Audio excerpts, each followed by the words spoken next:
तृतीय स्कंद अध्याय 5 श्लोक क्रमांक 17। श्री शुक उवाच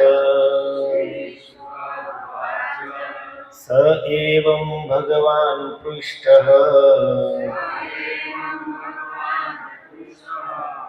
शक्ता कौशारवो मुनिः पुंसाम्निह श्रेयसार्थेन तमाह बहुमानय। श्रीशुक उवाच स एवं भगवान् पृष्टः शक्ता कौशारवो मुनिः पुंसाम्निह श्रेयसार्थेन तमाह बहुमानय। हे प्रभु जी और माता जी का। श्री शुक उवाच स एवं भगवान् पृष्टः शक्ता कौशारवो मुनिः पुंसाम्निह श्रेयसार्थेन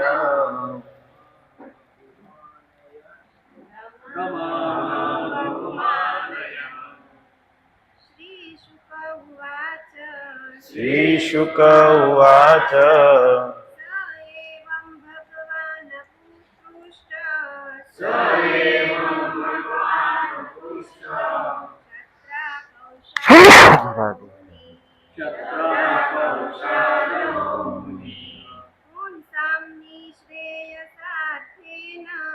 पुंसाम्निह श्रेयसार्थेन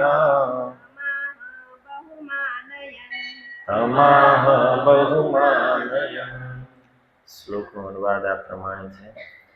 સુખદેવ ગોસ્વામી બોલ્યા, વિદુરજીને ખૂબ જ આદર આપ્યા પછી મૈત્રેય મુનિ બધા લોકોના મહત્તમ કલ્યાણ માટે વિદુરજીની વિનંતીથી આમ કહેવા લાગ્યા।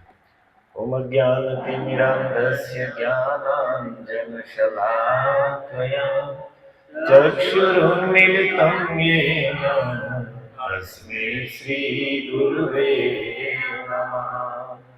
नमो विष्णुपादाय कृष्णपृष्ठाय भूतले श्रीमते भक्तिवेदान्त स्वामीति नामिने। नमस्ते सरस्वती देवे गौरवाणी प्रचारिणे निर्विशेष शून्यवादी पाश्चात्य वेशकारिणे। वाञ्छाकल्पतरुभ्यश्च कृपा सिन्धुभ्य एव च पतितानां पावनेभ्यो वैष्णवेभ्यो नमो नमः।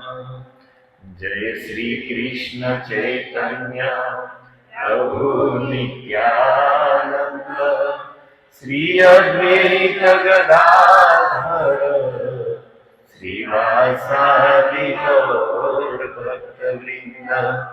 हरे कृष्णा कृष्णा कृष्णा हरे हरे हरे राम राम राम हरे हरे। हरे कृष्णा कृष्णा कृष्णा हरे हरे हरे राम राम राम हरे हरे। हरे कृष्णा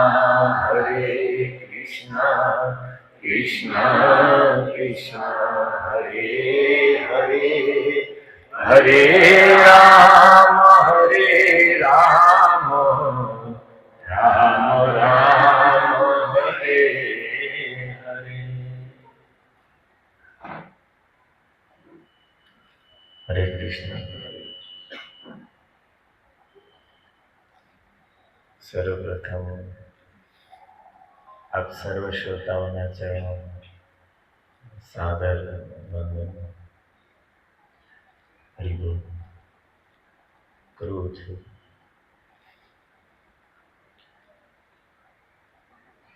ઘણા સમય પછી અહીંયા આપ સર્વની વચ્ચે કથા કહેવાનો અવસર મળ્યો.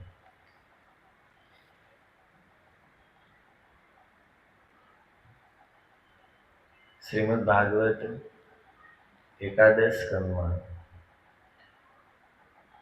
જનક મહારાજ યજ્ઞ કરી રહ્યા છે અને એમાં નવ યોગેશ્વરો પધાર્યા છે.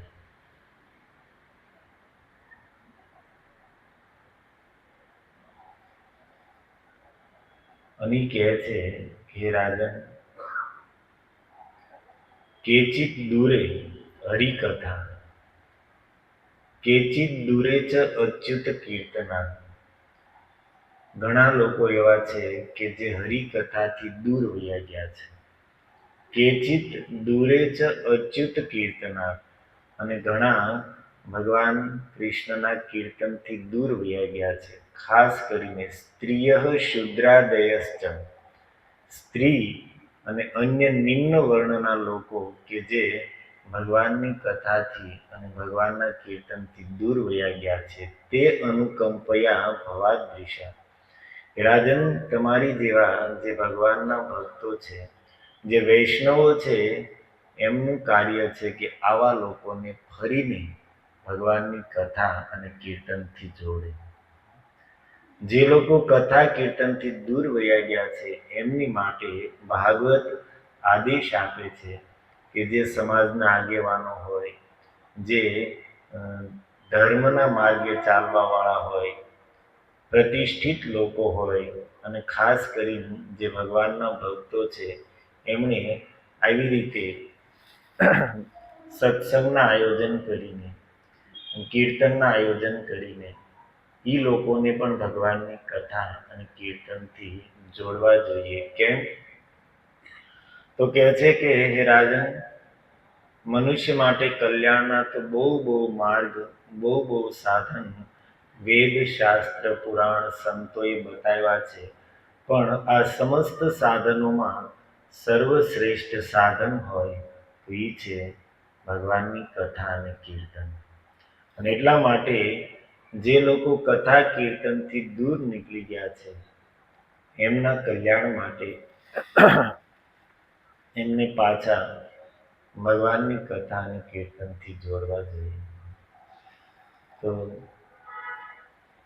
અહીંયા સત્સંગ ચાલે છે. જે ભક્તો આમાં મહેનત કરે છે, જે સેવા કરે છે, જેમના પ્રયાસથી આપણો આ સત્સંગ લગભગ કેટલા વર્ષોથી, 10 વર્ષોથી ચાલે છે, એ બધા જ ભક્તો ધન્યવાદને પાત્ર છે અને ભગવાનની કૃપાને પાત્ર છે કે જે આવી રીતે પોતે અને બીજાને ભગવાનની કથા અને કીર્તન સાથે જોડવાનું આવું મોટું કાર્ય કરી રહ્યા છે. પ્રસંગ આપણે સાંભળી ચૂક્યા છીએ. વિદુરજી મહારાજ સાક્ષાત ધર્મ છે અને કહે છે કે હરે કથાસુ કથામેવ સારમ. કથાઓ તો બહુ છે. શાસ્ત્ર, વેદ, પુરાણો, નાના પ્રકારના આખ્યાનો, કથાઓથી દેવી દેવતાઓની કથા, રાજા રાણીઓની કથા, અનેક સંતોના, મહાપુરુષોના, તપસ્વીઓના, ઋષિઓના ચરિત્રથી ભરેલા છે. પરંતુ આ બધામાં હરે કથાસુ કથામેવ સારમ, આ બધી જ કથામાં સાર સ્વરૂપ છે ભગવાન હરિની કથા. અને એટલા માટે અહીંયા હરિકથા સાથે જોડવાની વાત યોગેશ્વરો કરી રહ્યા છે.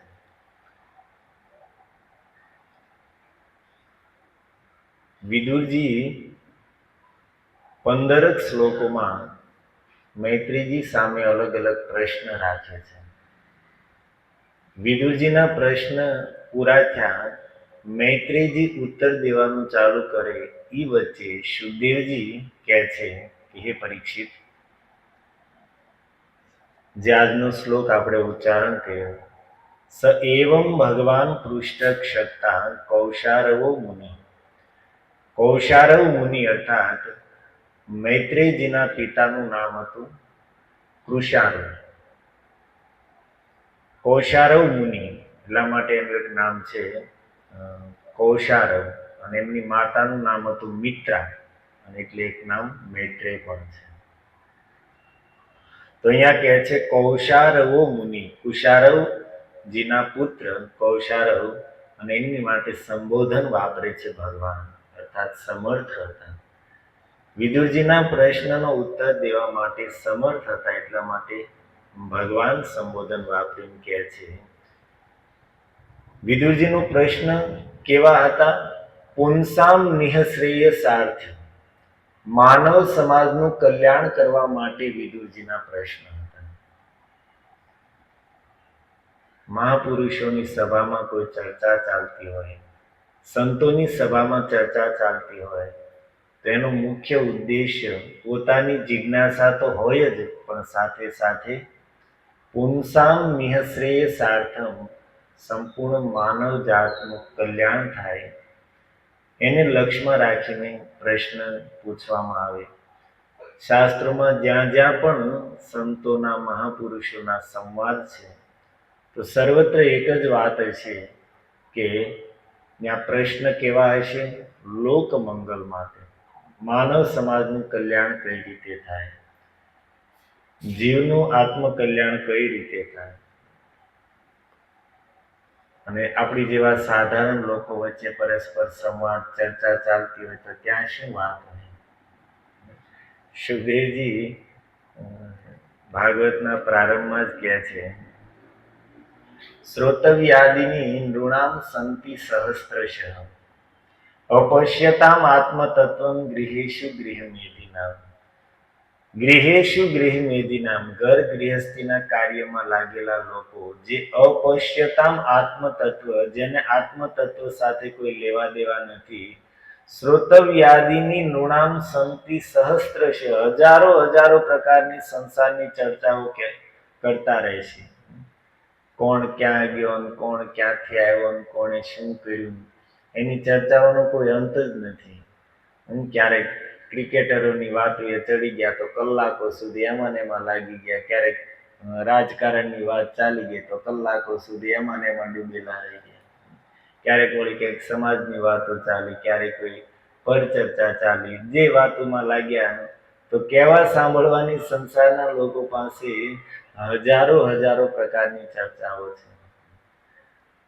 ક્યારેક સોના ચાંદીના ભાવમાં ચડી ગયા તો પછી વધતું હોય ત્યારે એમ કે સોનું જાય છે 4 લાખ, ચાંદી જાય છે 7 લાખ. પછી 2 દિવસ પહેલા તૂટ્યું તો અમારે ત્યાં નીચે રવિવારે અહીંયાથી ગયા તો નીચે બધા બેઠા હતા તો વાત કરતા હતા, હજી તો પ્રભુજી એક મીંડું નીકળી જાય છે. લે, કાલ તમે એમ કહેતા 7 લાખ 4 લાખ.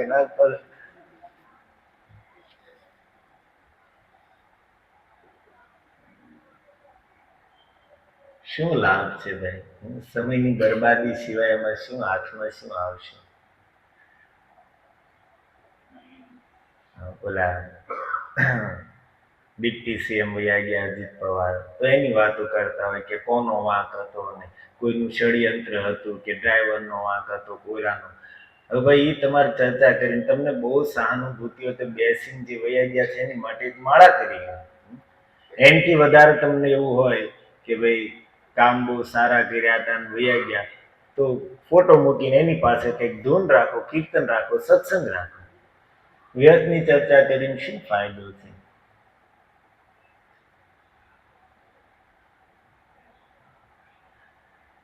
રામાયણમાં લખ્યું છે કે ભગવાનના ગુણગાન છોડીને આવી બધી જે ચર્ચાઓમાં લાગેલા છે ને એની વાતો કેવી છે, દેડક્યાના ટ્રાવ ટ્રાવ જેવી. જો ન કરહી રામ ગુણ ગાના, જીહ સોદા દૂર જીહ સમાના. રામજીના ગુણગાન છોડીને સંસારની ચર્ચાઓમાં લાગેલા છે. જીહ દાદુર જીહ સમાના, દેડકાની સમાન છે. દેડકો ડ્રાઉ ડ્રાઉ કરે. પ્રભુપાદજીએ લખ્યું છે કે કાળને આમંત્રણ દેવા સિવાય એનું કોઈ પ્રયોજન નથી. વ્યર્થમાં સમયની બરબાદી છે, વાણીની બરબાદી છે. સુખદેવજી કહે છે કે રાજન, અપશ્યતામ આત્મતત્વ, જેને આત્મતત્વ સાથે આત્મકલ્યાણ સાથે કોઈ લેવા દેવા નથી, આવી હજારો હજારો પ્રકારની વાતો કહેતા રહેશે, સાંભળતા રહેશે. અને એક તો નિંદ્રયા હિયતે નક્તમ, સુવામાં એને રાત્રિઓની રાત્રિઓ પસાર કરી નાખી છે. દિવાચ અર્થ હેહિયા કુટુંબ ભરણે નવા, અને દિવસોના દિવસો કુટુંબનું ભરણ પોષણ કરવામાં, ધન કમાવામાં પસાર કરી નાખ્યા છે. અને બાકી જે સમય છે, દેહાપત્ય કલત્ર આત્મ સૈન્ય સ્વચ્છ અપી, શરીર ને પત્ની પુત્ર ધન ને સંપત્તિ, જે આત્મ સૈન્ય, આ બધી વસ્તુ કે જેને વ્યક્તિ પોતાનું માને છે, અસત સ્વપી, આ બધું જ નાશવાન અને ક્ષણિક છે. અને આ બધું જ જાણવા છતાં, સાંભળવા છતાં તેશામ પ્રમત્તો, એટલો આ બધામાં અંદર ઉતરી ગયો છે કે નિધનમ પશ્યન અપી ન પશ્યતિ, મૃત્યુને, પોતાના મોતને આંખ સામે જોવા છતાં પણ જોતો નથી. આપણે કેમ આંખ આડા કાન કરીને બેઠો છે, જોવે છે કે ભાઈ અમારાથી નાના વૈયા ગયા, અમારાથી મોટા વૈયા ગયા, આડોશી પાડોશી વૈયા ગયા, મિત્રો વૈયા ગયા, અને કાલ સવારે અમારે પણ જવાનું છે. બધું જ જાણવા છતાં તેશામ પ્રમત્તો, એટલો સંસારમાં એ ડૂબેલો છે, સંસારની વાતોમાં, સંસારની આસક્તિમાં, સંસારના કાર્યમાં, કે પોતાના મોતને આંખ સામે જોવા છતાં પણ પશ્યન અપી ન પશ્યતિ, જોવા છતાં પણ આંધળો બનીને બેઠો છે.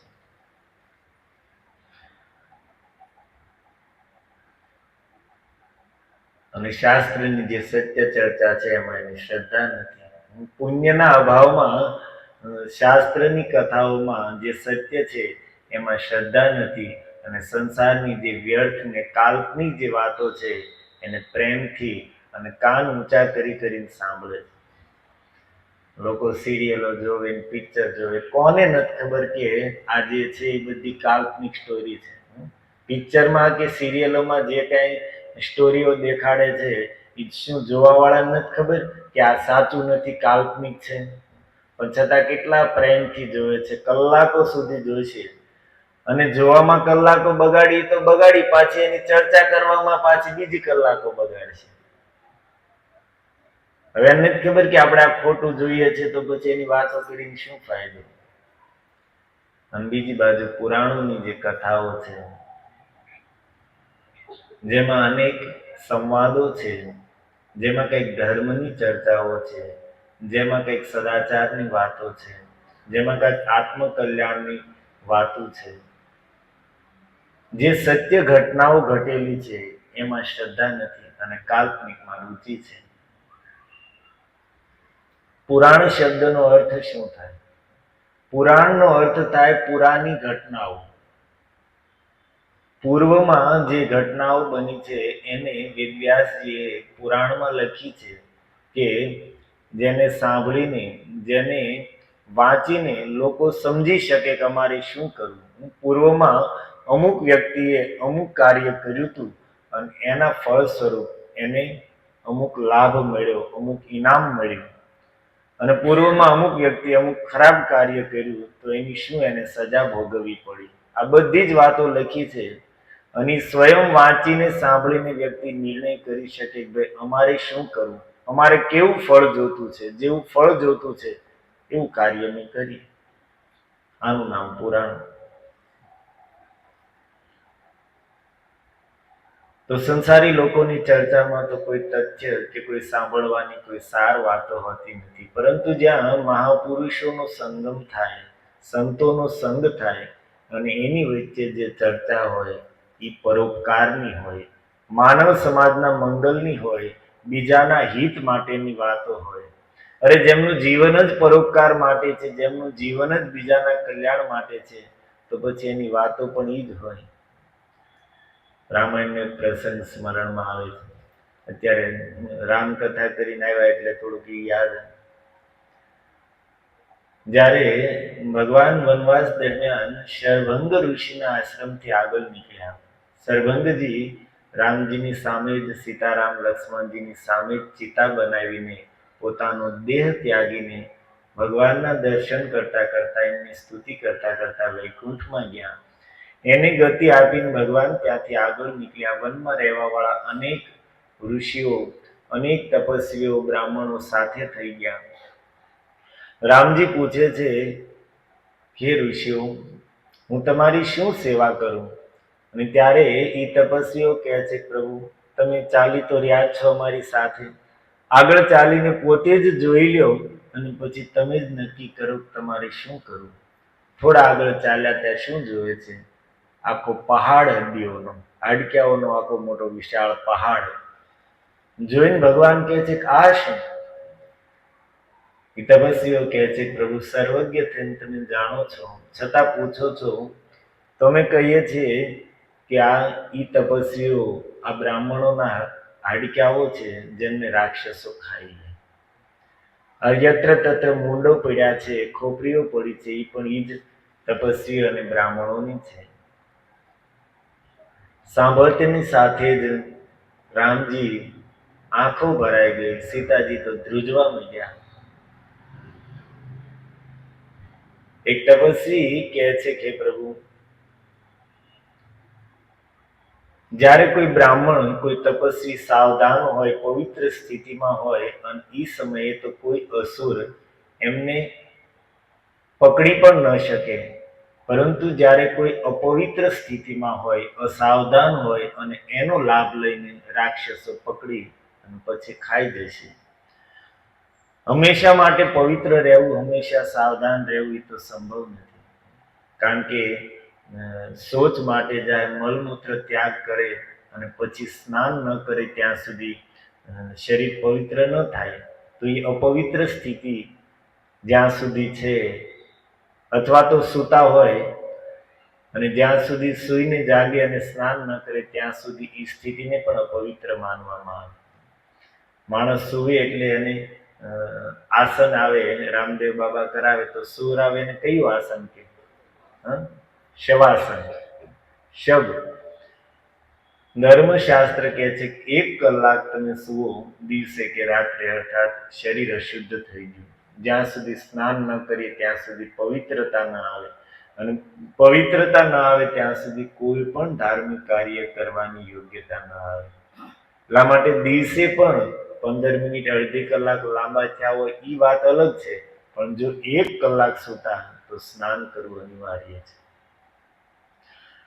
તો જ્યાં સુધી સ્નાન કરવામાં ન આવે ત્યાં સુધી શરીર અપવિત્ર માનવામાં આવે. અને એ તપસ્વી કહે છે કે પ્રભુ, જ્યારે અપવિત્ર સ્થિતિમાં કોઈ તપસ્વી, કોઈ બ્રાહ્મણ હોય અને એ અવસરનો લાભ લઈને રાક્ષસો ઉઠાવી લે છે.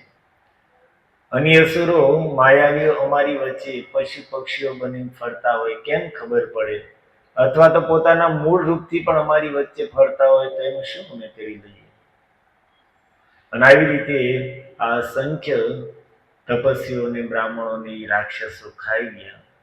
વાત સાંભળીને સીતાજીની આંખમાં પણ આંસુ આવે છે. તેમ બોલવાની શક્તિ પણ નથી, હોઠ સુકાઈ ગયા અને કાપતા કાપતા કહે છે કે પણ હે ઋષિઓ, તો તમે અહીંયા શું કામ રહ્યો છો? આ સ્થાન છોડીને બીજે કેમ નથી વયા જતા? એટલા ભયમાં રહેવું, એટલા બીતા બીતા, ડરતા ડરતા રહેવું, તો પછી તમે આ સ્થાન છોડીને અન્યત્ર કેમ નથી જતા? ત્યારે એક વૃદ્ધ તપસ્વી હતા, એ કહે છે, દેવી ક્યાં જઈએ? જો અમે અહીંયાથી વયા જઈશું તો આ રાક્ષસો છે એ બધા માનવ ભક્ષી થઈ ગયા છે. અમારું માંસ ખાઈને, અમારું લોહી પીને અહીંયાથી જ તૃપ્ત થઈને પાછા વયા જાય છે. અને જો અમે અહીંયાથી વયા જઈશું તો એ આગળ અહીંયાથી નગરમાં અને ગામો સુધી પહોંચશે અને ત્યાંના લોકોને ઉઠાવીને એને ખાવા મળશે. એ દેવી અમે લોકો તો તપસ્વી છીએ, શરીરનો અમને મોહ નથી.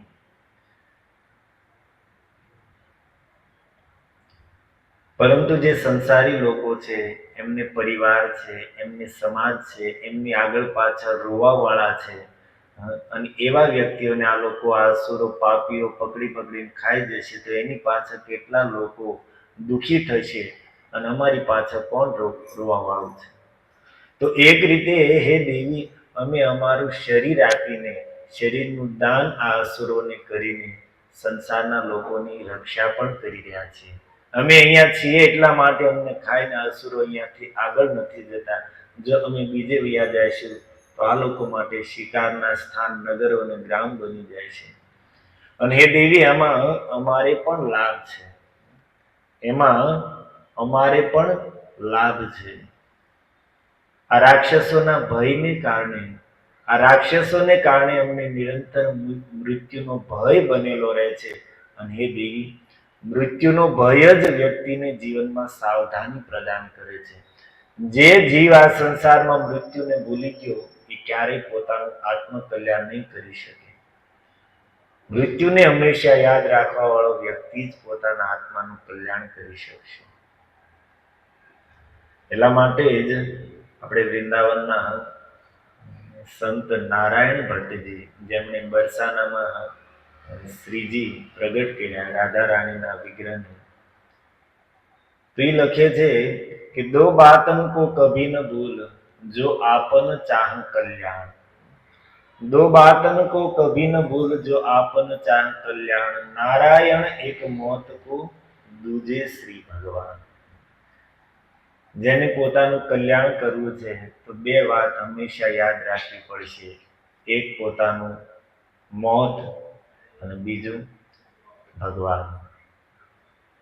પ્રભુપાદ મહારાજને સત્સ્વરૂપ મહારાજે પૂછ્યું કે ગુરુજી, હું શું કરું કે કૃષ્ણ ભક્તિમાં બહુ તીવ્રતાથી પ્રગતિ કરી શકું? પ્રભુપાદજી કહે છે કે સત્સ્વરૂપ તમે જ નહીં, જે લોકો આ સંસારમાં હરરોજ એમ વિચાર કરે છે કે આજ મારા જીવનનો અંતિમ દિવસ છે, આજ મારા જીવનનો અંતિમ દિવસ છે, આવા વિચાર સાથે જે ભક્તિ કરશે એ બહુ તીવ્રતાથી આજ જન્મમાં, આજ શરીરમાં કૃષ્ણને પ્રાપ્ત કરી લેશે.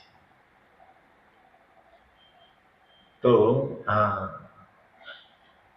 આ બધા મહાપુરુષોનું કેટલો ઉપકાર છે કે પોતાના શરીરનું બલિદાન આપીને પણ, પોતાના શરીરને પણ અસુરોને ભોજન માટે આપીને સંસારના જીવોની, આપણી જેવા સંસારી જીવોની રક્ષા કરી રહ્યા છે. જેનું જીવન જ પરોપકાર માટે છે, માનવ સમાજના મંગલ માટે છે, તો પછી એની વાતો પણ ઈ જ હોય ને. એમની વચ્ચે સંવાદ હોય એમાં પણ લોક મંગલની ભાવના જ હોય.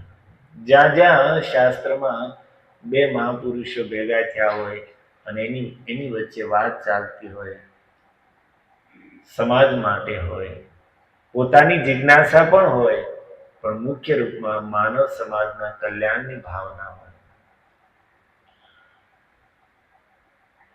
યાજ્ઞવલ્ક્યજી ભરદ્વાજજીનો સંવાદ આવે છે. પ્રયાગમાં માઘ માસમાં મેળો ભરાય, આજે પણ પરંપરા ચાલુ છે. તો એ સમય પૂર્વમાં માઘ માસ આવે એટલે ત્રિવેણીમાં સ્નાન કરવા માટે અલગ અલગ સ્થાનોથી અનેક ઋષિઓ, અનેક સંતો પધારે. ભરદ્વાજ મુનિના આશ્રમમાં 1 મહિના સુધી રહે. 3 ટાઈમ ત્રિવેણીમાં સ્નાન કરવાનું, અક્ષયવટના દર્શન કરે અને પછી આખો બાકીનો બધો જ સમય ભરદ્વાજ મુનિના આશ્રમમાં બેસીને કથા કીર્તનમાં સમય પસાર કરે. અને માઘ પૂરો થાય એટલે પાછા બધા જ પોતપોતાના આશ્રમે વયા જાય. આ દર વર્ષનો ક્રમ હતો. અને એક સમયે માઘ માસ પૂરો થયો, બધા જ ઋષિઓ પોતપોતાના આશ્રમ જઈ રહ્યા છે, તો ભરદ્વાજ મુનિએ યાજ્ઞવલ્ક્યજીને પગ પકડીને રોકી લીધા. આસન પર બેસાડીને ચરણોમાં બેઠા અને કહે છે, ભગવાન, મારા મનમાં એક સંશય છે. અને એનું સમાધાન કરવા માટે હું તમારા ચરણોમાં બેઠો છું. શું? ભરદ્વાજ મુનિ કહે છે, ભગવાન, મારો સંદેહ એવો છે કે કહેવામાં મને લજ્જા આવે છે, સંકોચ થાય છે, કહી શકાતી નથી મારા મનની વાત, અને જો ન કહું તો બહુ મોટું નુકસાન જાય એમ છે. શું કરું? શું સંશય છે? રામ કવન પૂછવું પ્રભુ તોય. હે મહારાજ, મારે એ જાણવું છે કે રામ કોણ? એક રામ કે જેમના નામનો મહિમા વેદોએ ગાયો છે, સંતોએ ગાયો છે. શેષ, શારદ, નારદ ઇત્યાદિ બધા જ રામ નામનો આશ્રય લઈને, ત્યાં સુધી કે દેવાધિદેવ ભગવાન શંકર પણ રામ નામનો નિરંતર જપ કરે છે, અને કાશીમાં મરવા વાળા જીવોને પણ એ જ રામ નામના પ્રભાવથી શિવજી મુક્તિ આપે છે.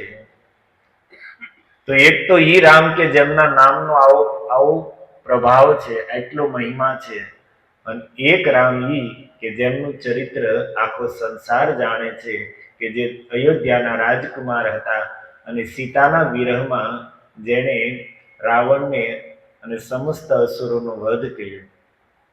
તો આ બંને રામ એક જ કે આ બંને અલગ અલગ? શું પ્રશ્ન હતો? કે જેના નામનો મહિમા એટલો બધો છે, શંકર ભગવાન પણ જેનું નામ જપે છે, ઈ રામ અને એક રામ જે દશરથજીના પુત્ર હતા, આ બંને એક જ કે અલગ અલગ?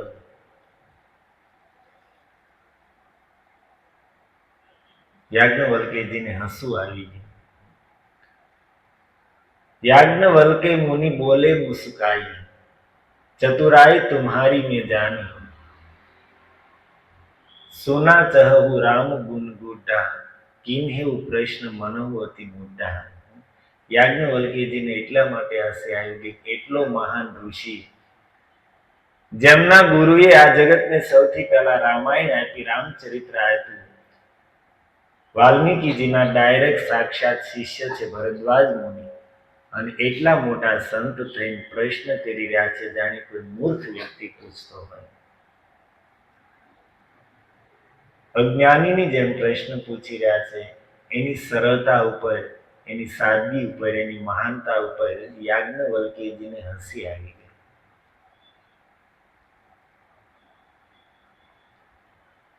किन्हेउ प्रश्न जगत हित लागी, तुम जानहु राम प्रभुताई, किन्हेउ प्रश्न जगत हित लागी. તમે તો બધું જાણો છો, પણ સંસારના લોકો માટે પ્રશ્ન કરી રહ્યા છે. કારણ કે સંસારના લોકોના મનમાં અનેક પ્રકારની શંકાઓ, કુશંકાઓ, ભ્રમ, સંદેહ બનેલા હોય, પણ ક્યારેય કોઈ સંતોની પાસે જઈને, કોઈ મહાપુરુષોની પાસે જઈને પોતાની શંકાનું સમાધાન નહીં કરે. સ્વભાવ જ નથી, યોગ્યતા નથી કે ભાઈ મનમાં કઈ સંશય છે, સંદેહ છે, કઈ શંકા કુશંકા છે, તો કોઈ સમર્થ મહાપુરુષ પાસે જઈને, કોઈ વૈષ્ણવ પાસે જઈને આપણે આપણી શંકાનું સમાધાન કરીએ. મનમાં કઈ શંકાઓ હશે તો એ કહેશે, તો કોને કહેશે? એની જેવા બીજા હશે, એની પાસે જઈને ચાલુ કરશે, ઓલું આમ કેમ ને આમ થોડું હોય ને આમ થોડું હોય, અને ઓલો એના માથાનો સંશય એવો પાકો કરી દેશે પછી કે આ બધું ખોટું છે, આમ નામ આપ્યું મૂક્યું.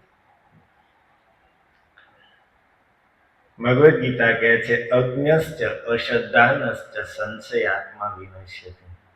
ત્રણ પ્રકારના લોકોનું ક્યારેય કલ્યાણ નહીં થાય. અજ્ઞશ્ચ અજ્ઞાની જે છે, અશ્રદ્ધાનશ્ચ જેને શાસ્ત્રોને સંતોની વાતમાં શ્રદ્ધા નથી, અને સંશય જેના મનમાં નાના પ્રકારના સંદેહ બનેલા છે, આવા લોકોનું ક્યારેય કલ્યાણ નહીં થાય. વિનશ્યતિ, સંસારી લોકોના મનની શંકાઓ, સંશયને કારણે એનો નાશ ન થાય, અને એટલા માટે સંતો છે, મહાપુરુષો છે, સંસારી લોકોના મનની વાતને પોતાનો પ્રશ્ન બનાવીને અજ્ઞાનીની સમાન શ્રેષ્ઠ લોકોની પાસે જઈને પૂછે છે. એને પોતાનો પ્રશ્ન નથી, સંસારના લોકોના મનની વાત જાણીને પૂછી રહ્યા છે, જેથી જવાબ આપે અને સાંભળી સમાજને, સંસારને એક સમાધાન મળે. પરીક્ષિતજી ગંગા તટ પર બેઠા છે. સુખદેવજી કથા સંભળાવી રહ્યા છે. છઠ્ઠા સ્કંદની કથા ચાલે છે, અર્થાત લગભગ ત્રીજા દિવસની કથા ચાલે છે. અને હવે 4 દિવસ વધ્યા છે. નરકનું વર્ણન ચાલી રહ્યું છે. નરકની યાતનાઓ સાંભળીને પરીક્ષિતજી પણ ધ્રુજી ઉઠ્યા અને કહે છે, ભગવાન, આ નરકમાંથી બચવાનો કાંઈ ઉપાય ખરી? એને પૂછવાની શું જરૂર છે? કારણ કે એ કથા સાંભળવા બેઠા છે, બીજો કોઈ ઉપાય કરવાનો નથી. એને ખબર છે કે મારે નરકમાં જવાનું નથી, તો પછી પૂછવાની શું જરૂર હતી? અને કદાચ માનો સુખદેવજીએ કીધું હોત કે બચવું હોય તો અમુક પ્રાયશ્ચિત કરવું પડે, તો એ શું ત્યાંથી ઉભા થઈને જવાના હતા પ્રાયશ્ચિત કરવા? એની માટે એ પ્રશ્ન કામનો જ નથી, પણ છતાં પૂછી રહ્યા છે કે ભગવાન, નરકમાંથી બચવા માટે શું કરવું જોઈએ? અને ત્યારે સુખદેવજીએ કેટલો અદ્ભુત અને સુંદર પ્રસંગ, અજામિલ પ્રસંગ, જેમાં ભગવાનના નામની મહિમા નથી. અજામિલ પ્રસંગ છે એ નામાભાસની મહિમા છે, નામની મહિમા નથી. નામાભાસ અર્થાત અજામિલે પુત્રના બહાને નામ લીધું, કોઈ પ્રેમથી ભગવાનનું નામ નહોતું લીધું. નામાભાસનો એટલો મહિમા છે. પરીક્ષિતજીએ પ્રશ્ન ન કર્યો હોત તો નામની આવી સુંદર મહિમા કેમ પ્રગટ થાય? અજામિલનું ચરિત્ર આપણને સાંભળવા જ ન મળે.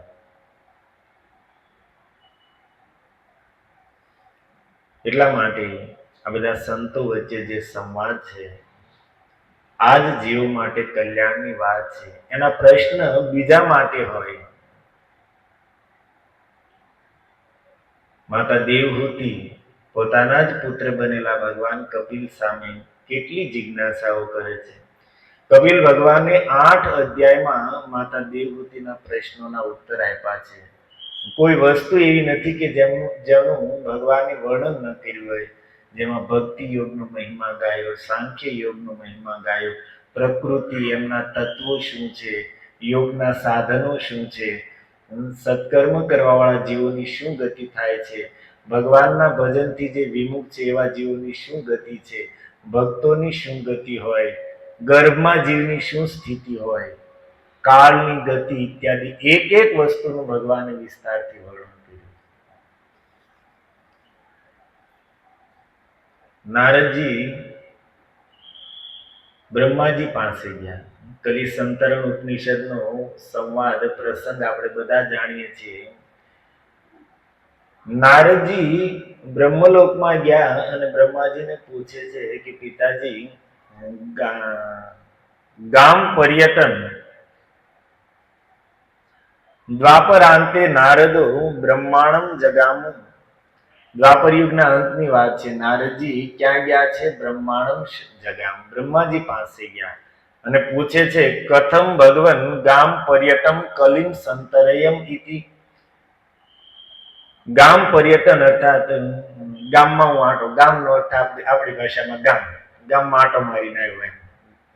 પૃથ્વી પર હું વિચરણ કરીને આવ્યો અને કળિયુગનો એવો પ્રભાવ જોયો, કળિયુગનું એવું તાંડવ જોયું કે જેટલા પણ મોક્ષના સાધનો, જીવોના કલ્યાણના સાધનો કીધા છે, કલી દાવાનલેન સાધનમ ભસ્મતામ ગતઃ, કલિયુગ રૂપી દાવાનળે બધા જ સાધનોને દૂષિત કરી નાખ્યા છે. કલિયુગના મનુષ્યની અંદર એ યોગ્યતા જ નથી રહી કે કોઈ વ્રત કરી શકે, કે તપ કરી શકે, કે તીર્થાટન કરી શકે, કે કોઈ અનુષ્ઠાન કરી શકે. બધા જ સાધનો કલિયુગે દૂષિત કરી નાખ્યા છે. તો કથમ કલિમ સંતરેયમ, હે પિતાજી, તમે આ સૃષ્ટિના વિધાતા છો, તો તમને જ હું પૂછું છું કે કથમ કલિમ સંતરે, કઈ રીતે કલિયુગના જીવો છે એ સંતરેયમ, તરી શકે. હવે નારદજી કે ભાઈ તમારે શું લેવા દેવા છે? તમારે કળિયુગના જીવોનું જે થવું હોય થાય, તમે શું કામ પૂછો છો? એ જ કઈ કળિયુગમાં જન્મા નથી કે એની પર કોઈ કળિયુગનો પ્રભાવ થવાનો નથી, તો પછી એને પૂછવું શું કામ? આપણી માટે પૂછી રહ્યા છે. એને એમાં કોઈ લેવા દેવા નથી, પણ આપણી જેવા કલિયુગી જીવો માટે પૂછી રહ્યા છે. સ ઉવાચ સહ ઉવાચ બ્રહ્મા સાધુ પૃષ્ઠોસ્મિ. એ પુત્ર, સાધુ પૃષ્ઠ, બહુ સારી વાત પૂછી. સર્વશ્રુતિ રહસ્યમ, તે પુત્ર જે પૂછ્યું, સર્વશ્રુતિ રહસ્ય, સમસ્ત વેદોનું રહસ્ય છે. ગોપ્યમ, અને સાથે સાથે અત્યંત ગોપનીય વાત છે, પણ છતાં તે પૂછ્યું છે તો તત્શ્રુણુ, તો સાંભળો. યેન કલી સંસારમ તરિષ્યસી, જે ઉપાયથી કલયુગમાં જીવ સંસાર સાગરને પાર કરી શકે. ભગવત આદિ પુરુષસ્ય નારાયણસ્ય નામ ઉચ્ચારણ માત્રેણ નિર્ધૂત કલિર ભવતી. આદિ પુરુષ ભગવાન ના નામ ઉચ્ચારણ માત્રથી કલી નિર્ધૂત ભવતી, કળિયુગનો પ્રભાવ નષ્ટ થઈ જશે, કલયુગના દોષો સમાપ્ત થઈ જશે. નારદ પુનઃ પ્રપંચ, બ્રહ્માજીના મુખેથી સાંભળી નારદજી પાછું પૂછ્યું, તન્નામ કિમિતિ, હે પિતાજી, નામની વિધિ શું? તન્નામ કિમ ઇતિ, તમે કહો છો ભગવાન આદિ પુરુષના નામ માત્રથી કળિયુગનો પ્રભાવ સમાપ્ત થઈ જશે, કળિયુગના દોષો નષ્ટ થઈ જશે, તો એ નામની વિધિ કથમ ઇતિ. સહ ઉવાચ હિરણ્ય ગર્ભ, બ્રહ્માજીનું એક નામ છે હિરણ્ય ગર્ભ. તો બ્રહ્માજી પાછા બોલ્યા, હરે કૃષ્ણ કૃષ્ણ કૃષ્ણ હરે હરે, હરે રામ રામ રામ હરે હરે. ઇતિ ષોડશકમ નામના કલિ કલ્મશ નાશનમ. ઇતિ અર્થાત આ ષોડશક નામના 16 નામોથી યુક્ત કલિ કલ્મશગ્ન, કલિયુગના સમસ્ત કલ્મશ અર્થાત પાપ, વાસનાઓ, દોષોને નષ્ટ કરી નાખશે. તો માનો નારદજી પૂછે કે આ તો સારો ઉપાય છે, પણ આની સાથે બીજો પણ કોઈ ઓપ્શન તો હશે ને, કોઈ પણ વાતમાં ઓપ્શન તો હોય ને. તો બ્રહ્માજી કહે છે કે બધી વાતમાં ઓપ્શન હોય ભાઈ, પણ આમાં કોઈ ઓપ્શન નથી. એવું થોડું ચાલે. બ્રહ્માજી ને કહે છે નારદજી કે પિતાજી, તમે સૃષ્ટિના વિધાતા છો, તમારા 4 મુખ છે, એક એક મુખમાં એક એક વેદનું જ્ઞાન છે, તો એટલા વિસ્તારથી વેદોમાં કાંઈક નો કાંઈક તો બીજો ઉપાય હશે ને. તો બ્રહ્માજી કહે છે કે ન અતઃ પરતરો ઉપાય સર્વ વેદેશુ દ્રશ્યતે, હે નારદ, સર્વ વેદેશુ દ્રશ્યતે, બધા જ વેદોમાં મેં જોઈ લીધું, ન અતઃ પરતરો ઉપાય, આને છોડીને કળિયુગમાં બીજો કોઈ શ્રેષ્ઠ ઉપાય નથી. હા. પુનઃ નારદ પ્રપંચ, ફરી વખત નારદજી પાછા પૂછે છે, ભગવાન કો અસ્ય વિધિ રીતિ, અચ્છા તમે આ મંત્ર બતાવ્યો, કો અસ્ય વિધિ, આની વિધિ શું, આને કઈ રીતે જપવો જોઈએ? સહુવાચ, તો બ્રહ્માજી કહે છે, ન અસ્ય વિધિ રીતિ સર્વદા સુચિર અસુચિર વા પઠન, આની કોઈ વિધિ નથી. સર્વદા અર્થાત બધા જ સમયે અને બધા જ સ્થળે, સુચિર અસુચિર, ચાહે વ્યક્તિ પવિત્ર હોય કે અપવિત્ર હોય, કોઈ પણ સ્થિતિમાં આને જપી શકાય. આ બ્રહ્માજીનો આપણે આભાર માનવો જોઈએ. એમ કીધો હતો કે બે આસન ઉપર બેસીને પવિત્ર થઈને સવારમાં બ્રહ્મ મુહૂર્તમાં જ આને જપી શકાય, તો આપણી માટે કાંઈ કામનું ન રહે.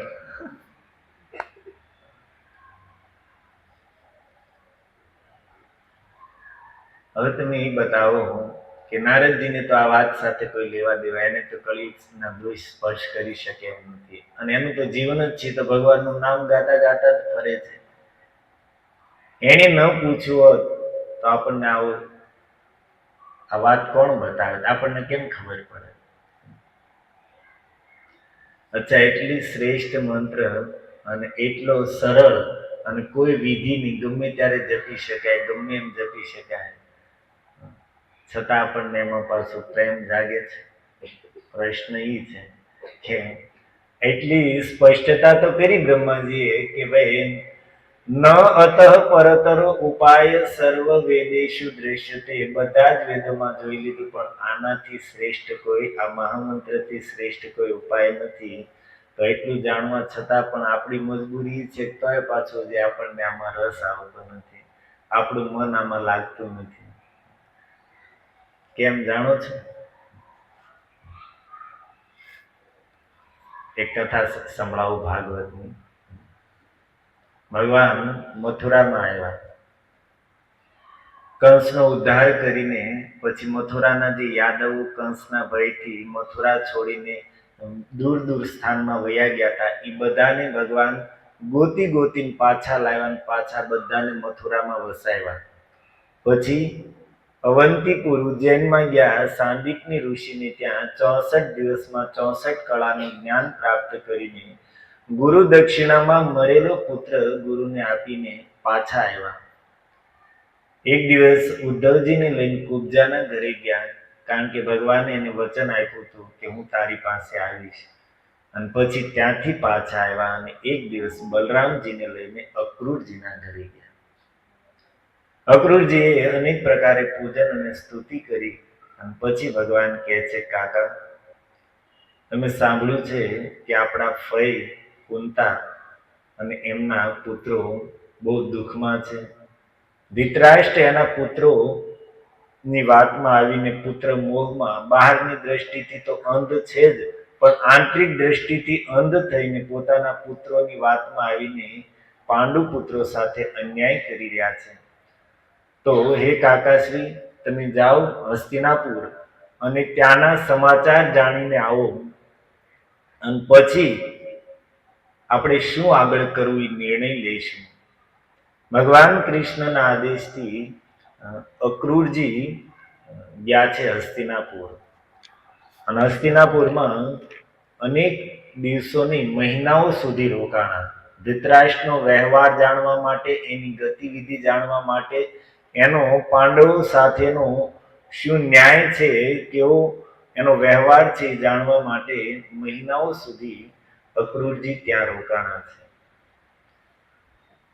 અને વિદુરજી અને કુંતા માતાએ બધી જ વાત ધૃતરાષ્ટ્ર અને એના પુત્રોએ શું શું પાંડવો સાથે કર્યું આ બધી જ વાત જણાવી.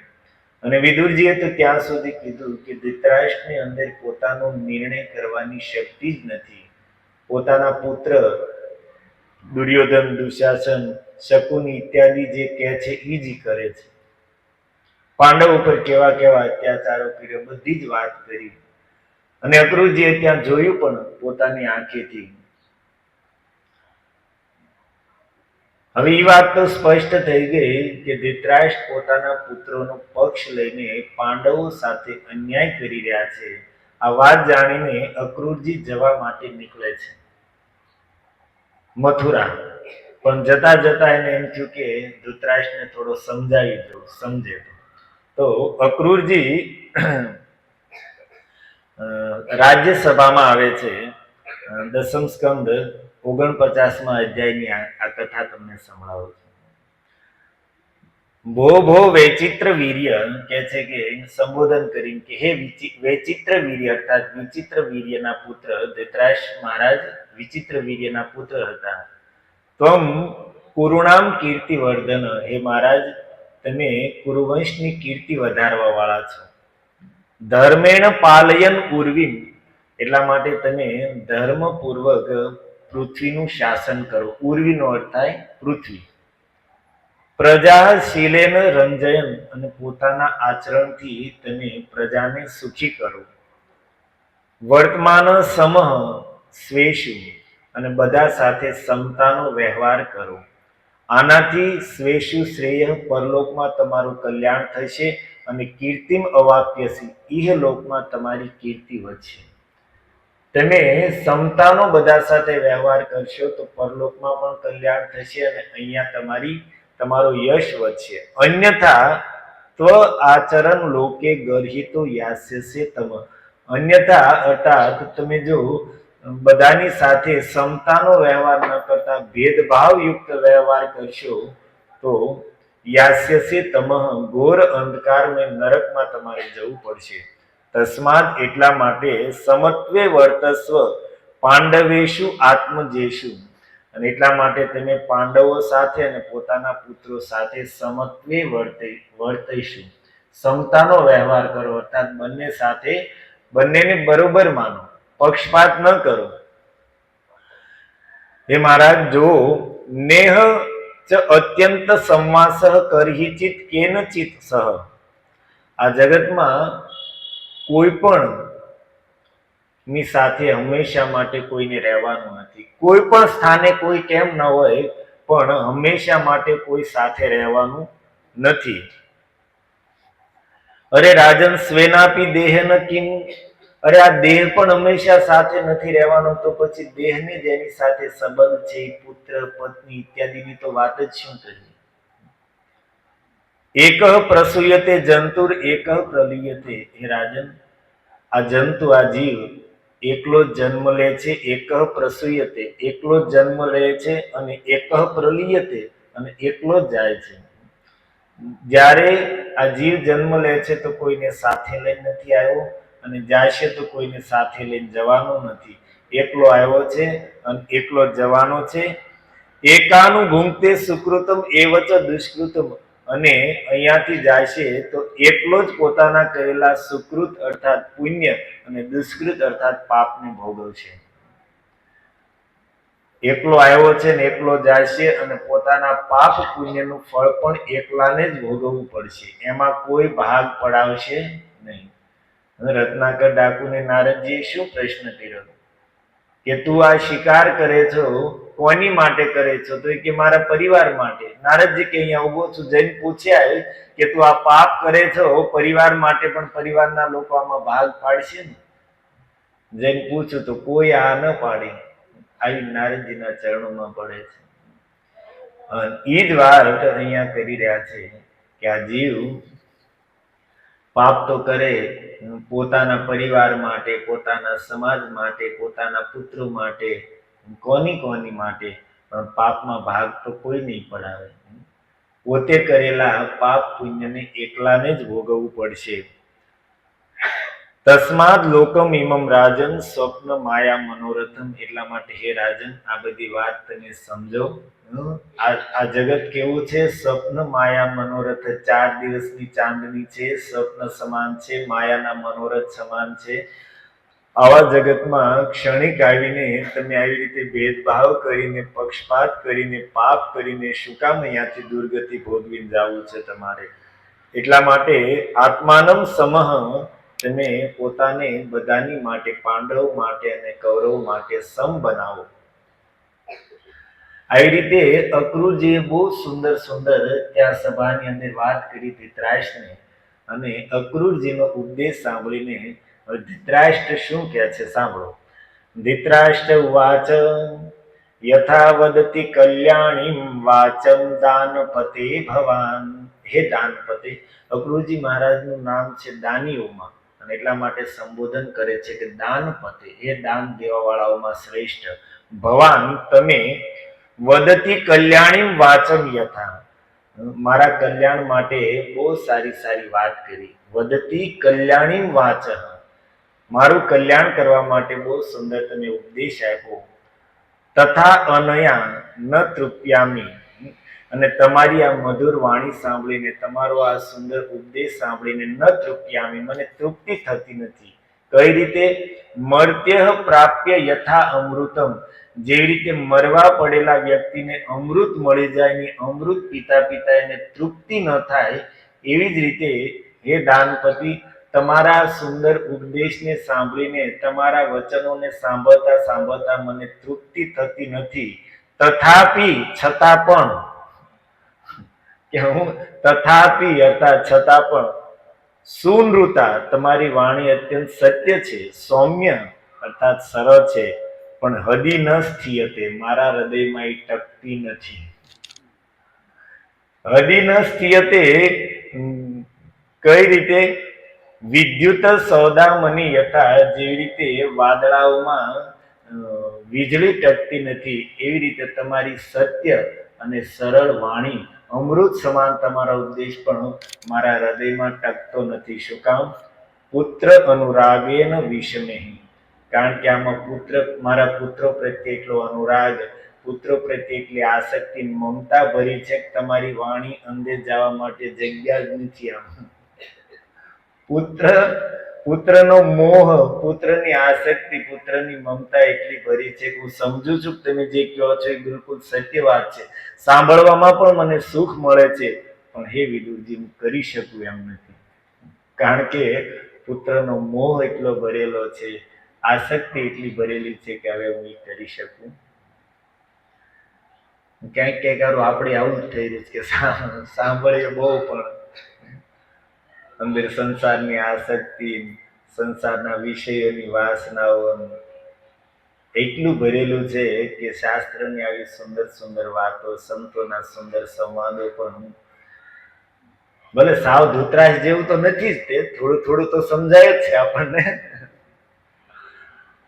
પણ વાત એ છે કે ઘણી વાર એમ થાય સત્સંગનો એટલો ભારી મહિમા શાસ્ત્રોમાં આપ્યો છે, આપણે સાંભળીએ પણ છીએ, પણ જેવો પ્રભાવ હોવો જોઈએ એવો આપણને દેખાતો નથી. સત્સંગ કરેલો ક્યારેય વ્યર્થ નહીં જાય, પણ એનો પૂરો પ્રભાવ એટલા માટે નથી દેખાતો કે એનું કારણ અહીંયા કે અંદર એટલી સંસારની આસક્તિ, મોહ ને વાસનાઓ ભરી છે કે એ આપણને સત્સંગના શબ્દોને પકડવા નથી દેતા, જીવનમાં ઉતરવા નથી દેતા.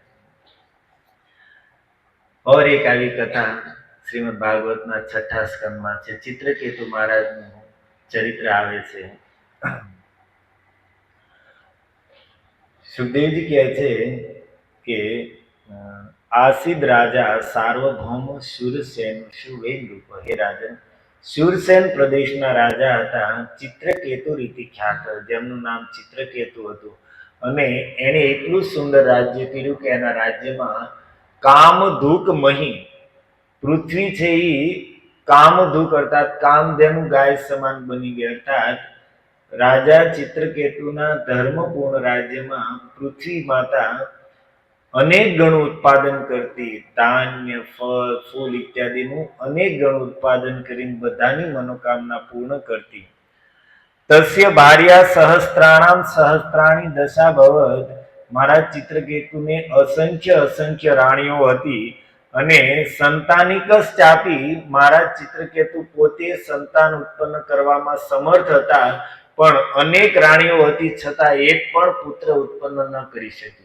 રાજામાં કોઈ દોષ નહોતો, સંતાનિકાસ ચાપી, રાજા સમર્થ હતા, પણ રાણીઓને કારણે, રાણીઓની કમીના કારણે અસંખ્ય વિવાહ કરવા છતાં એક પણ રાણીથી પુત્ર ઉત્પન્ન ન થયું. અને રાજા ચિત્રકેતુ માટે લખી રહ્યા છે કે કેવા હતા? રૂપ, એનું રૂપ અત્યંત સુંદર હતા. ઔદાર્ય, સ્વભાવમાં ઉદારતા હતી. વયો અર્થાત અત્યંત યુવાન શરીર હતું. જન્મ, શ્રેષ્ઠ કુળમાં એનો જન્મ હતો. વિદ્યા, ઐશ્વર્ય, શ્રીયાદિ, વિદ્યા અર્થાત બુદ્ધિમાન પણ હતા, જ્ઞાની પણ હતા, ઐશ્વર્ય હતું, અને શ્રીય અર્થાત સંપત્તિ પણ અપાર હતી. સંપન્ન ગુણે સર્વે, અને સમસ્ત સદગુણો મારા ચિત્રકેતુની અંદર હતા. કોઈ વાતની કમી નહોતી, પણ છતાં ચિંતા વંધ્યા પતે રઘુ, હંમેશા એના મનમાં ચિંતા બનેલી રહેતી. શેની? વંધ્યાપણાની. પુત્ર નથી વાતની ચિંતા એના મનમાં હંમેશા બનેલી રહેતી.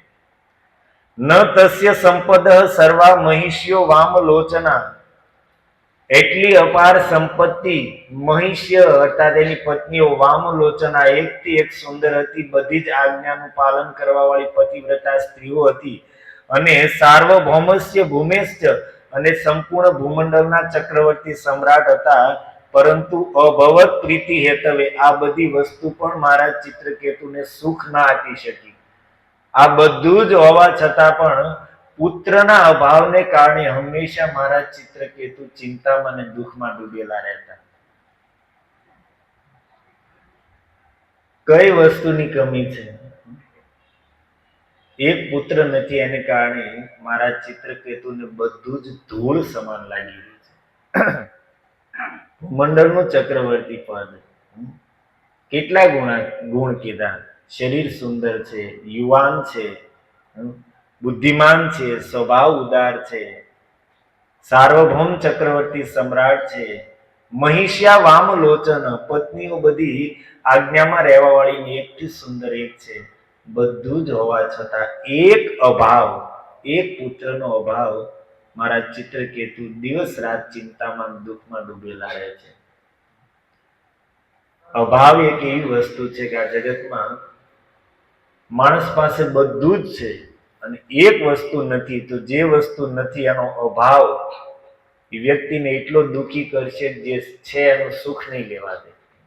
તમે જો આ જગતમાં કોઈ વ્યક્તિ છે એની પાસે બધું જ છે પણ ધંધો નથી, તો બધું જ છે પણ ધંધો નથી, તો એ માણસ સુખી રહી છે? અચ્છા, ધંધોય છે, ચાલો બધું જ છે, ધંધોય સારો છે, છોકરાઓ કયામાં નથી, તો એને સુખ મળશે? ચાલો છોકરાઓ કયામાં છે, ઘરવાળી કયામાં નથી, તો અથવા તો આચરણ ભ્રષ્ટ છે, તો અથવા તો સ્વભાવની, ચાલો ઈ પણ છે, બધી જાતની કોઈ કમી નથી, પત્ની અનુકૂળ છે, છોકરાઓ આજ્ઞામાં છે, ધન સંપત્તિ છે, ધંધો છે, બધું છે, અને શરીર સ્વસ્થ નથી, તો શરીરને કોઈ મોટા રોગે પકડી લીધું છે, તેને ક્યારેય સુખ મળશે? એટલા માટે ભગવાન કૃષ્ણએ આ જગતને ભગવદ્ ગીતામાં દુઃખાલય કીધું છે, કારણ કે આ જગતમાં કોઈ વ્યક્તિ એવો નથી કે જેને બધી જ વસ્તુ પ્રાપ્ત થઈ જશે. કોઈના કોઈ વાતનો અભાવ રહેશે રહેશે ને રહેશે, અને જે વસ્તુનો અભાવ હશે એ અભાવ વ્યક્તિને એટલો દુઃખી કરશે કે જે વસ્તુ છે એનું સુખ નહીં લઈ શકે. એક વસ્તુનો અભાવ વ્યક્તિ એને યાદ કરી કરી દુઃખી થતો રહેશે, અને જે છે એનું પણ એ સુખ નહીં લઈ શકે. એમ ચિત્રકેતુ મહારાજની જ સ્થિતિ છે. બધું જ છે, ખાલી પુત્ર નથી, અને પુત્ર પુત્ર કરીને રડી રહ્યા છે. તસ્યા એકદુ ભવનમ અંગીરા ભગવાન ઋષિ. એક દિવસ અંગીરા ઋષિ એમના ભવનમાં એના ઘરે આવ્યા છે. અંગીરાજીએ જોયું કે આ રાજા કેમ ઉદાસ છે, મુખ ઉપરથી, મુખની રેખા ઉપરથી કળી ગયા કે આ દુઃખમાં છે. પૂછું કે રાજન શું વાત છે? તમારી પત્નીઓ તો અનુકૂળ છે ને, રાજ્યની સંપત્તિ તો છે ને, સેનાપતિઓ અને મંત્રીઓ તમારા આદેશમાં તો છે ને, શું વાત છે? તમે એટલા ચિંતામાં કેમ છો? ચિત્રકેતુ મહારાજ કહે છે કે ભગવાન કોઈ વાતની કમી નથી. સાંભળો શું કહે છે. હે ગુરુદેવ, બધી પત્નીઓ, મારી બધી જ પત્નીઓ પરમ પતિવ્રતા છે, બધી જ આજ્ઞામાં છે, મંત્રીઓ મારા આદેશનું પાલન કરવા વાળા છે, સેનાપતિઓ મારા એક ઈશારા ઉપર પ્રાણ દેવા માટે તૈયાર છે, અને સંપત્તિની વાત કરો છો, લોકપાલેરપી પ્રાર્થ્ય, લોકપાલેરપી પ્રાર્થ્ય સામ્રાજ્ય ઐશ્વર્ય સંપદ.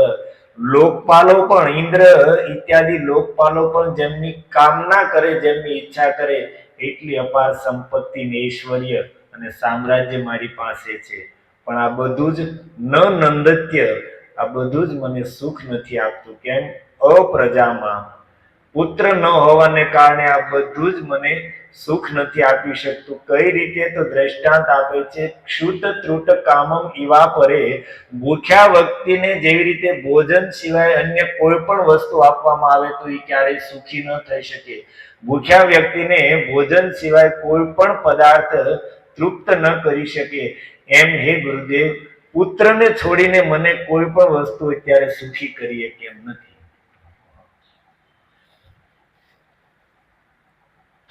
અંગીરાજી જોઈ લીધું કે ભાઈ આ રાજા અત્યારે પુત્રના મોહમાં એટલો ફસાણેલો છે, તો ઋષિ એક ફળ આપ્યું અને કીધું કે આનાથી તને એક પુત્ર થશે જે સુખ પણ આપશે દુઃખ પણ આપશે. રાજન, તમારા મોટા રાણીને તમે આ ફળ આપજો. અંગીરાજી ગયા, ચિત્રકેતુ એમના મોટા રાણી કૃતદ્યુતિને ફળ ખવડાવ્યું. રાણી ગર્ભવતી થયા, સમય પર પુત્રનો જન્મ થયો, અને રાજાની ખુશીનું કોઈ ઠેકાણું નહીં. બહુ મોટો ઉત્સવ ઉજવ્યો, પોતાની અપાર સંપત્તિ દાન પુણ્યમાં લૂંટાવી, અનેક દિવસો સુધી ઉત્સવ ચાલ્યો, અને મહા મુશ્કેલી એક પુત્ર પ્રાપ્ત થયો છે, એટલા માટે ચિત્રકેતુની દિવસે ને દિવસે એમાં આસક્તિ વધી રહી છે, અને પુત્રને કારણે પુત્રની માં કૃતદ્યુતિ પ્રત્યે પણ રાજાનો પ્રેમ દિવસે ને દિવસે વધી રહ્યો છે, અને પરિણામ એ આવ્યું કે રાજા ચિત્રકેતુ બીજી રાણીઓ તરફથી ઉદાસ થઈ ગયા. આખો દિવસ બસ કૃતદ્યુતિના મહેલમાં અને એના પુત્ર સાથે જ રાજાનો બધો સમય જવા માંડ્યો. અને આ બાજુ બીજી રાણીઓ હતી અને ઈર્ષ્યા થઈ ગઈ, અને ઈર્ષ્યા ધીરે ધીરે વધતા વધતા દ્વેષમાં પરિણિત થઈ. અને રાણીઓ પરસ્પર ચર્ચા કરે છે, બહેનો આપણે કેટલી અભાગી છીએ. આપણું જીવન તો જો, અરે આપણી કરતા તો દાસીઓનું જીવન સારું, કે દાસીઓને કમસે કમ એના પતિ તરફથી તો સન્માન અને આદર મળે, અને આપણને તો આપણા પતિ તરફથી જ કાંઈ સન્માન નથી. આપણા પતિ જ આપણો અનાદર કરી રહ્યા છે. આપણીથી અભાગની કોણ હોય? અને આ બધું જ થવાનું કારણ આ પુત્ર છે. એ જ આપણો શત્રુ થઈને આવ્યો છે. એને જ આપણી સોચની સંપત્તિ વધારી દીધી અને ગૌરવ વધારી દીધું. અને આમ કરતા કરતા બધી એ દ્વેષવશ નિર્ણય લીધો કે આને મારી નાખો. અને સૂતા બાળકને ઝેર ખવડાવી દીધું ને પુત્ર હતો એ મરી ગયો. અને જેવા સમાચાર મળ્યા મહારાજ ચિત્રકેતુની તો એવી સ્થિતિ થઈ કે ચાલી નહોતા શકતા એ પુત્ર પાસે આવવા માટે. વારંવાર મૂર્છિત થઈને પડતા હતા અને ઊભા થતા એ પુત્ર પાસે આવ્યા. કૃતદ્યુતિ અને રાજા ચિત્રકેતુ એટલો વિલાપ કરી રહ્યા છે, એટલો રુદન કરી રહ્યા છે કે એને સાંભળીને ત્યાં જે સેવક સેવિકાઓ હતા, પ્રજાજનો બધા જ, કારણ કે ચિત્રકેતુ મહારાજ પોતાની પ્રજાને પુત્ર સમાન માનતા હતા, પુત્ર સમાન પાલન પોષણ કરતા હતા. અને આવા રાજા ઉપર એટલું મોટું સંકટ આવ્યું છે તો બધી પ્રજા પણ દુઃખી છે. આખા રાજ્યમાં કોઈ કોઈને સાંત્વના દેવા વાળું નહોતું. એટલું શોકનું વાતાવરણ છવાઈ ગયું. અને આ જોઈને અંગિરાજી નારદજીને લઈને ત્યાં આવે છે સમજાવવા માટે. અને ચિત્રકેતુ મહારાજ પાસે આવીને અંગિરાજી કહે છે કે રાજન, કોયમ સ્યાત તવ, આ તમે જેની માટે રડી રહ્યા છો એ તમારો કોણ હતો? ત્વમ ચાસ્ય કતમ સૃષ્ટ, થોડા દિવસ પહેલાનો જન્મ થયો એ પહેલા તમારે એની સાથે શું સંબંધ હતો? એનો જન્મ થયો એ પહેલા એ ક્યાં હતો? તમારે એની સાથે શું સંબંધ હતો? અચ્છા, અત્યારે મરીને વયો ગયો તો હવે એ ક્યાં ગયો એ તમને ખબર છે? હવે તમારો એની સાથે શું સંબંધ છે? તમે જેની માટે એટલો શોક કરી રહ્યા છો તમે બતાવો તો ખરી પહેલા કે ક્યાંથી આવ્યો તો ક્યાં ગયો? જન્મ પહેલા તમારી સાથે એનો શું સંબંધ હતો? મર્યા પછી હવે શું સંબંધ છે?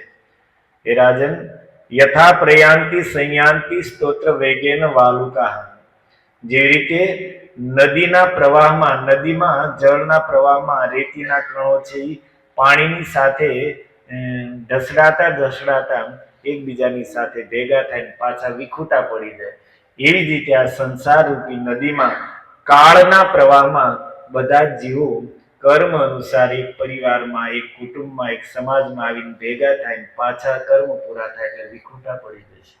આમાં કોને કોની સાથે સંબંધ છે, કોણ કોના પોતાના છે?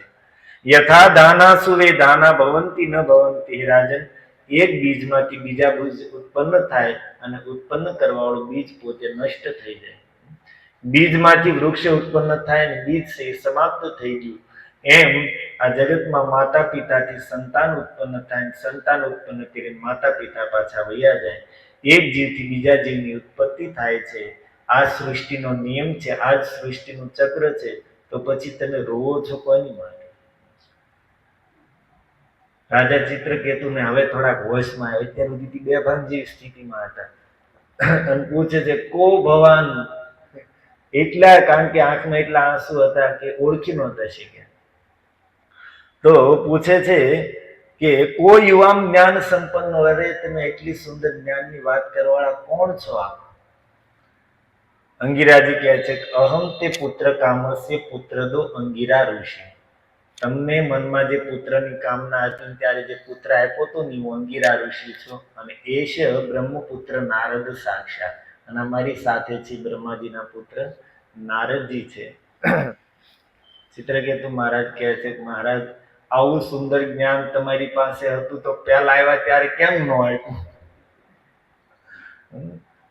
આવું સુંદર તમારી પાસે જ્ઞાન હતું, તમે પહેલા આવ્યા ત્યારે આ જ્ઞાન મને આપ્યું હોત તો મારે એટલું દુઃખી થવું પડે? અંગિરા ઋષિ શું કહે સાંભળો. તદેવ તે પરમ જ્ઞાનમ દદાતિ ગૃહમ આગત. રાજન, હું તમારા ઘરે આવ્યો તો તમને જ્ઞાન દેવા માટે જ, નહીં તો અમને જંગલમાં રહેવા વાળા, વનમાં રહેવા વાળા ઋષિ મુનિઓને રાજા સાથે કે રાજમહેલમાં રહેવા વાળા સાથે કે રાજભવન સાથે અમારે શું પ્રયોજન? હું તમને ભગવાનના ભક્ત સમજીને જ્ઞાન દેવા માટે જ આવ્યો હતો.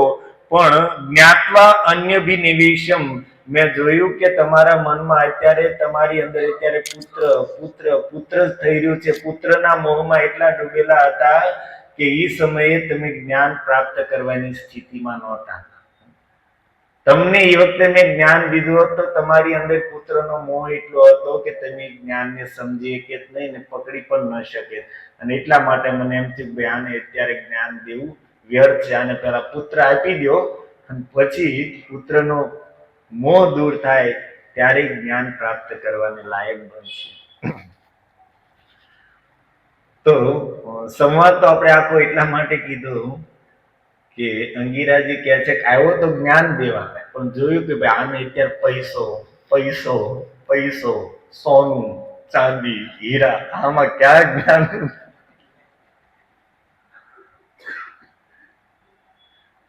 હવે એમ થાય કે આપણી આત્મકથા કહી રહ્યા છે કે શું?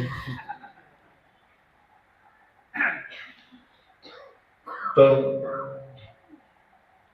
શાસ્ત્રના જે સત્સંગની મહિમા છે એ તો છે જ, પણ કમી આપણી તરફથી છે. આપણે એ ધારણ નથી કરી શકતા. જેને ધારણ કર્યા એને તો એક સત્સંગ જ જીવન પરિવર્તન કરી દીધું, પણ અંદર સંસારનો મોહ એટલો ભરેલો છે, આસક્તિ એટલી ભરેલી છે. સત્સંગનો પ્રભાવ તો થાય છે પણ જે થવું પડે નથી. અને આ મોહમાંથી જ્યારે આસક્તિમાંથી આપણે છૂટશું અને પછી સત્સંગ કરશું ત્યારે આપણે તીવ્રતાથી ભગવાનની તરફ આગળ વધી શકશું. ભરતજી મહારાજ જળ ભરતજી રઘુગણને ઉપદેશ દેતા એ પણ કીધું છે કે આ સંસારના મોહમાંથી મુક્ત કઈ રીતે થવું, કઈ રીતે સંસારની મોહ માયા આસક્તિથી મુક્ત થઈને ભગવાનના માર્ગે તીવ્રતાથી જીવ ચાલી શકે. તો ઉપાય પણ બતાવ્યો છે કે ગુરુ હરે ચરણ સેવા વિવૃણુક અસીના મોહ, ગુરુદેવ અને ભગવાન શ્રી હરિની સેવા રૂપી તલવારથી આ મોહના બંધનને જીવ કાપી શકે છે. ગુરુ સેવા અને ભગવાનની સેવા બે માર્ગ બતાવ્યા છે કે આનો આશ્રય લઈને જીવ પોતાના મોહના બંધનને, આસક્તિના બંધનને કાપીને સત્સંગના શબ્દોને હૃદયસ્થ કરી શકશે. તો બહુ સુંદર શ્લોક હતો. વિદુરજી મહારાજ પ્રશ્ન પૂછી રહ્યા છે તો સુખદેવજી કહે છે કે વિદુરજીનો પ્રશ્ન કેવો હતો? પુંસામ નિઃશ્રેયસાર્થમ, સંપૂર્ણ માનવ સમાજનું કલ્યાણ કરવા વાળો વિદુરજીનો પ્રશ્ન હતો. તો આગળ મૈત્રેય ઋષિ હવે જવાબ આપવાનું ચાલુ કરશે, પણ જવાબ પણ થોડો અઘરો રહેશે કારણ કે સૃષ્ટિનું આખું તત્વનું મૈત્રેયજી વર્ણન કરશે. પછી એ પૂરું થાય પછી પાછું મજા આવે એવો પ્રસંગ છે, પણ આમાં બહાર ક્યારે નીકળી રહીશું. હરે કૃષ્ણ કૃષ્ણ કૃષ્ણ હરે હરે, હરે રામ શીલ પ્રભુપાદ કી, નિતાય ગૌર પ્રેમાનંદે.